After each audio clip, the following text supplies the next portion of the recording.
बहरोड अलवर के निर्दलीय विधायक बलजीत यादव ने शुक्रवार शाम को शेरगंज कस्बे में बेरोजगारों को रोजगार दिलाने सहित प्रदेश व राष्ट्रीय स्तर की विभिन्न मांगों को लेकर काले कपड़े पहनकर दौड़ लगाई है। शेरगंज में मनसा पूर्णा बालाजी मंदिर में पूजा अर्चना करने के बाद शेरगंज कस्बे के बाईपास मेगा हाईवे से होते हुए गांधी चौक मुखी बाजार से होते हुए उपखंड कार्यालय के आगे पहुंचे, जहां आम जनसभा को संबोधित किया। यादव ने कहा कि 2017 में पंचायत सहायक की भर्ती से वंचित रहे 6500 विद्यार्थी मित्र शिक्षकों को विद्यालय सहायक के पद पर नियुक्त किया जाए। उन्होंने कहा बंगाल व मध्य प्रदेश की तर्ज पर राजस्थान में भी स्थानीय युवाओं को रोजगार मिले, इसके लिए कानून बनाया जाए। लोगों के साथ अन्याय हो रहा है, इसलिए वे 200 विधानसभा क्षेत्र में काले कपड़े पहनकर दौड़ लगा रहे हैं। यादव ने कहा कि उन्होंने स्वयं निःशुल्क कोचिंग खोल रखी है। उन्होंने कहा भ्रष्टाचार रुकना चाहिए।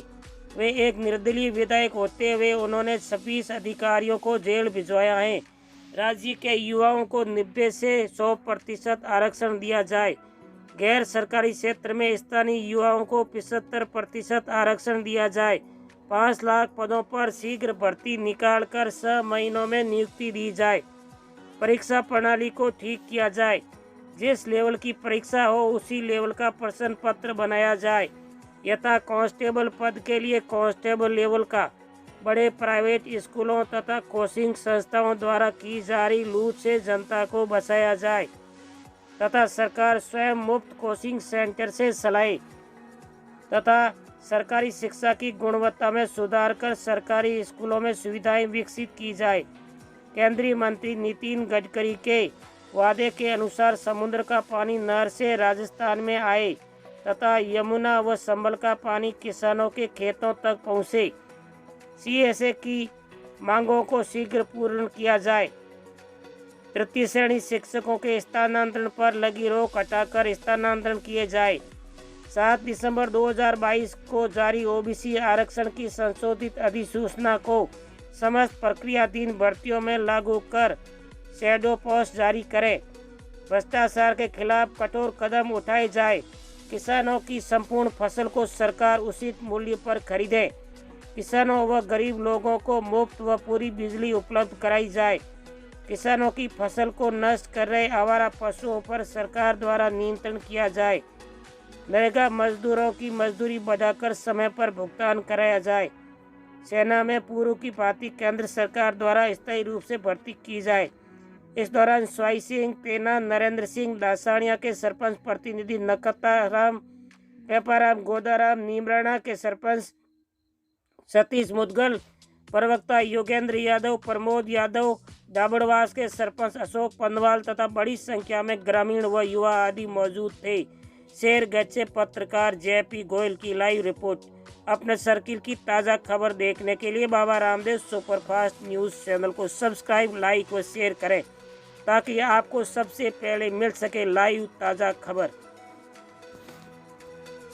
4 साल से विधानसभा में मैं ये मांग करता आ रहा हूँ कि 22 राज्य ऐसे हो गए हिंदुस्तान में जहाँ पर राजस्थान के एक भी जवान को नौकरी पर नहीं रखा जाता। तो मैंने मांग की या तो केंद्र सरकार ऐसा कानून बनाए जिससे कि वो कानून निष्प्रभावी हो, क्योंकि अलग अलग स्टेट ने अलग अलग कानून बनाए हुए। जैसे हरियाणा में हरियाणा का निवासी हो वही सरकारी नौकरी में लगेगा, वही प्राइवेट नौकरी में लगेगा।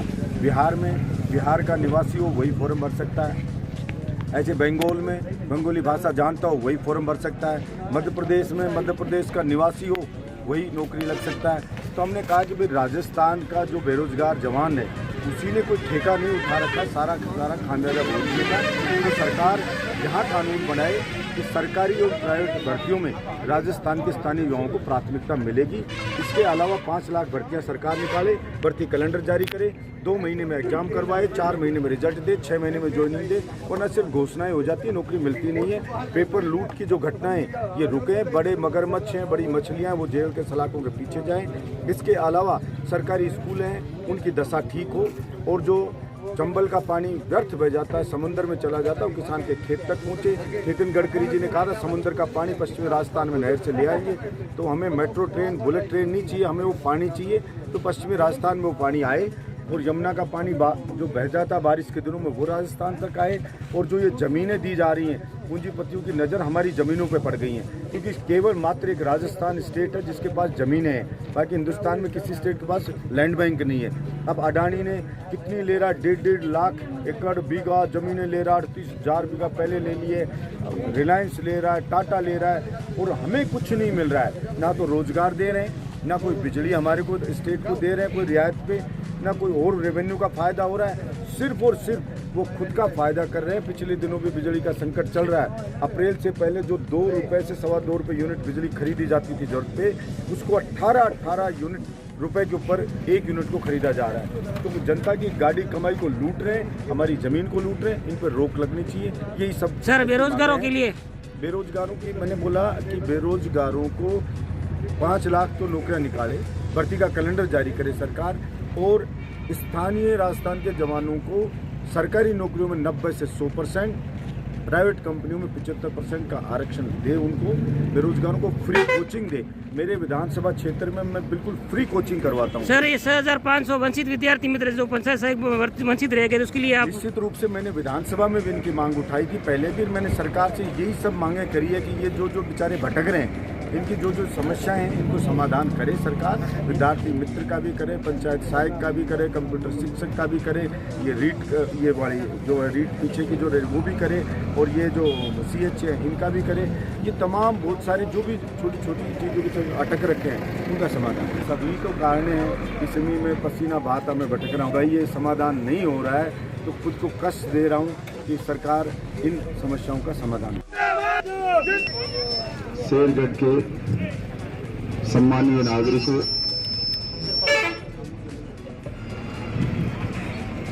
हमें इतना स्नेह दिया, आशीर्वाद दिया। थोड़ा चलता हूं आप विधानसभा में इस बात को रखा कि 22 राज्य राजस्थान के अलावा देश में ऐसे हैं, राजस्थान के एक भी लड़के को नौकरी नहीं मिल रही है, क्योंकि अलग अलग राज्यों ने कानून बना दिए कि वहां का निवासी होगा वही सरकारी भर्ती में अप्लाई कर सकता है, जबकि राजस्थान में किसी भर्ती में 61%, किसी में 63% तक दूसरे राज्यों के लोगों को नौकरी मिल रही है। और राजस्थान का बेरोजगार रो रहा है, तड़प रहा है। या तो भर्ती निकलती नहीं, भर्ती निकलती है तो पेपर आउट हो जाता है, कोई पेपर आउट नहीं होता है तो पेपर ऐसा दिया जाता है कि सिपाही की भर्ती में जाता है गांव का बच्चा, और पेपर उसको दिया जाता है IAS लेवल का, इतना टफ पेपर उसके हाथ में पकड़ा दिया जाता है। तो सुविधा नहीं, और वो बच्चा इतने टफ पेपर को कैसे करे। मैंने कहा सरकार से, अरे भाई कांस्टेबल भर्ती करते हो पुलिस का कांस्टेबल गुंडे से लड़ेगा तो उसको बलिष्ठ होना चाहिए, बहादुर होना चाहिए, तभी वो गुंडे से लड़ेगा। लेकिन आप उसकी बहादुरी को नहीं देख रहे, आप उसकी फिजिकल फिटनेस को नहीं देख रहे, उससे टफ पेपर सोल्व करवा रहे हो। और जो इतना ज्यादा पढ़ाई करने वाला होगा वो भला गुंडे मवाली से कैसे लड़ेगा, उसके में ही नहीं है। शिक्षक की भर्ती हुई, 10,000 भर्तियां निकली, जिसमें मात्र 7,000 बच्चे सिर्फ पास हो पाए, एलिजिबल भी 10,000 नहीं हो पाए, इतना टफ पेपर दिया। इसलिए मैंने हर प्रत्येक सदन में उठाया, और पिछले दिनों मैंने 10 महीने पहले सूरज उगने से लगता है कि हमारा किसान के कभी जो ये बचता कि भाई अब मैं पूरी की 200 विधानसभा में दौड़ करके काले कपड़े पहने और इस बात का विरोध करूंगा कि हमारे साथ बहुत अन्याय हो रहा है, यहाँ के बेरोजगारों के साथ अन्याय हो रहा है, किसानों के साथ अन्याय हो रहा है। नितिन गडकरी जी कह रहे थे कि हम समंदर का अपने राजस्थान में बुलेट ट्रेन नहीं चाहिए, हमें मेट्रो ट्रेन नहीं। आप तो हमारे राजस्थान में ला दो, लेकिन 10 साल से देख रहे हैं, आप सब भी देख रहे होंगे, हर बजट में प्रावधान आता है कि साहब पिछली सरकार ने किया कि हम दे देंगे चांदने का 1,000 करोड़, इसके लिए नहर बनाएंगे, और अब फिर बजट में कह दिया। लेकिन आपको हैरानी होगी, 10 साल में एक फावड़ा भी नहीं चला, कोई काम नहीं रहा है उसका, सिर्फ बदी जारी हो रहा है केंद्र के प्रत्येक साल में। लेकिन अभी अभी सेना में बरसों से तो भर्तियां नहीं हो रही, और अब निकालिए तो ये निकालिए 4 जिसके अंदर जिसकी रिटायरमेंट के ऊपर भेज 12th क्लास का बच्चा 2.5 साल नौकरी करके रिटायर होगा तो भला खाएगा क्या? उसको 10th खाएगा वो बच्चा। केंद्र सरकार से कि पहले के जैसे फौज में भर्तियां करें। दूसरा, मैंने सरकारी स्कूल के लिए कहा कि भाई कोचिंग वाले लूट रहे हैं, बड़े बड़े प्राइवेट स्कूल लूट रहे हैं, तो आप सब इनके लिए कुछ सरकार को करना चाहिए, क्योंकि इतनी भारी भरकम फीस हो गई है कि गरीब आदमी अपने बच्चों को नहीं पढ़ा सकता। अपने बच्चों का अब में इतनी है कि 1 साल का पता नहीं, 2 साल का पता नहीं कब तक चलेगी परीक्षाएं, वो बेचारा नहीं पढ़ा सकता। तो मैंने सरकार से कहा राजस्थान की विधानसभा में कि बलजीत यादव निर्दलीय विधायक अकेला, और मैंने मेरे विधानसभा क्षेत्र में सभी बच्चों के लिए बिल्कुल निःशुल्क कोचिंग खोल रखे, कोई जाके कोचिंग करे, 1 रुपया भी किसी का नहीं लगेगा। सरकारी स्कूल में गार्डन बना रहा हूँ, और जो जयपुर दिल्ली के बड़े बड़े स्कूलों में होता है, प्राइवेट में, सरकारी में तो होता ही नहीं है, मैं उन बच्चों के लिए स्विमिंग पूल भी बना करके सरकारी स्कूल के अंदर दे रहा हूँ। निर्दलीय विधायक कर सकता है, एक निर्दलीय विधायक बना सकता है, फ्री कोचिंग खोल सकता है, 10वीं 12वीं के बच्चों के लिए, साइंस के बच्चों के लिए फ्री ट्यूशन खोल सकता है। तो भला राजस्थान की सरकार क्यों नहीं खोल सकती? मेरे यहाँ पे शेरगढ़ में सरकार क्यों नहीं खोल सकती कि आप फ्री कोचिंग ले सकते हो और फ्री को 10th 12th के बच्चे भी पढ़ सकते हो? इसलिए इन्हीं सब बातों को लेकर के और 200 विधानसभा में मैं दौड़ लगा रहा हूँ। मैं सोचता हूँ कि सरकार को निश्चित रूप से इस बात का एहसास होगा कि आपका एमएलए अगर पसीने बहाता हुआ दौड़ रहा है पूरी 200 विधानसभा में, इसका मतलब तकलीफ कोई बहुत बड़ी है। और ये मेरी केवल अकेले की तकलीफ नहीं है, ये मेरे पूरे राजस्थान की 36 कौम की जनता की तकलीफ है, 36 कौम के बच्चों की तकलीफ है। और इसीलिए मैं दौड़ लगाने पे निकला हूं कि भाई इसके अलावा फिर आत्म दहा करना ही बच जाता है, और तो कुछ बचता नहीं है कि मर जाए आदमी। आपने देखा होगा कर थानेदार ने मैंने वहां कर रखा है, बड़े बड़े होर्डिंग लगे हुए कि आप बताओ कौन रिश्वत मांग रहा है, 51,000 का इनाम देता हूं और उसका काम करवाता हूं और उसको जेल भिजवाता हूं जो रिश्वत मांग रहा है उसको।